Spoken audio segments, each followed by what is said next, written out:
Inilah Injil Yesus Kristus menurut Santo Matius. Dimuliakanlah Tuhan.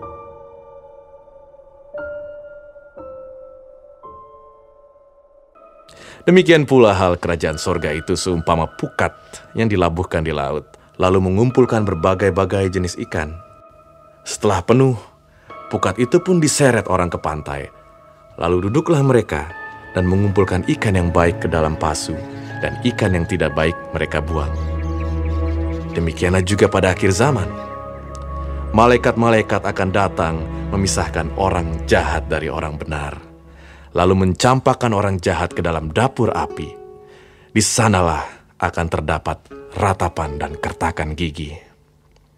Mengertikah kamu semuanya itu? Mereka menjawab, Ya, kami mengerti. maka berkatalah Yesus kepada mereka, Karena itu, setiap ahli Taurat yang menerima pelajaran dari hal kerajaan sorga itu, seumpama tuan rumah yang mengeluarkan harta yang baru dan yang lama dari perbendaharaannya. Setelah Yesus selesai menceritakan perumpamaan-perumpamaan itu, ia pun pergi dari situ.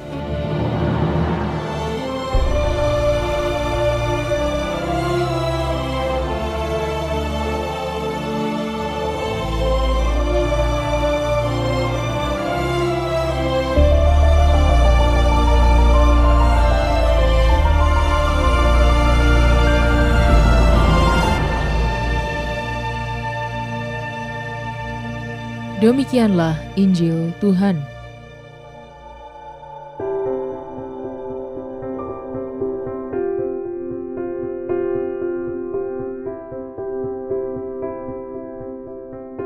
Memilih yang bernilai.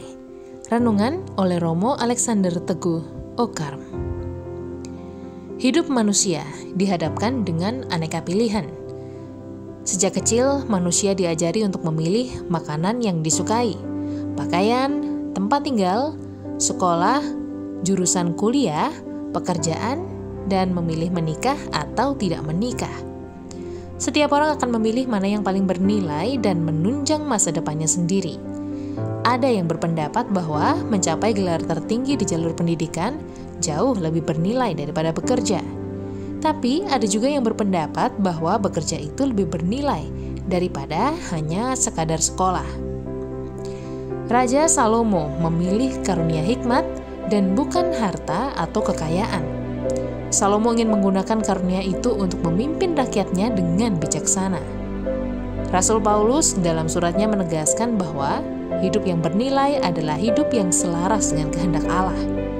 Manusia pada dasarnya dipanggil untuk menjadi serupa dengan Kristus. Santa Marta yang kita peringati hari ini memilih melayani Yesus dengan kesibukannya. Baginya, kesibukan dalam pelayanan adalah yang utama. Di sisi lain, Maria memilih untuk duduk dekat kaki Yesus sambil mendengarkan firman-Nya. Mereka memilih mana yang paling bernilai bagi hidup mereka. Allah pun pada akhirnya memilih dan memilah mana yang baik, yaitu orang-orang benar dan mencampakkan yang jahat. Mengapa Allah tidak adil? Bukankah seharusnya yang jahat juga diampuni dan diselamatkan? Allah itu ibarat nelayan yang melabuhkan pukat dan dengan sabar menunggu sampai pukat itu penuh dengan ikan. Setelah penuh, ia memisahkan antara ikan yang baik dan ikan yang tidak baik.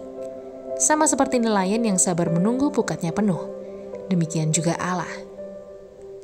Sahabat Cafe Rohani, manusia tidak punya kuasa penuh atas hidupnya, tetapi Allah berhak untuk memberikan penghakiman terakhir kepada makhluk ciptaannya.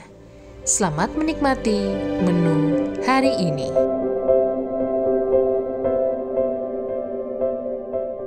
Renungan juga bisa Anda baca selengkapnya di Cafe Rohani edisi bulan ini.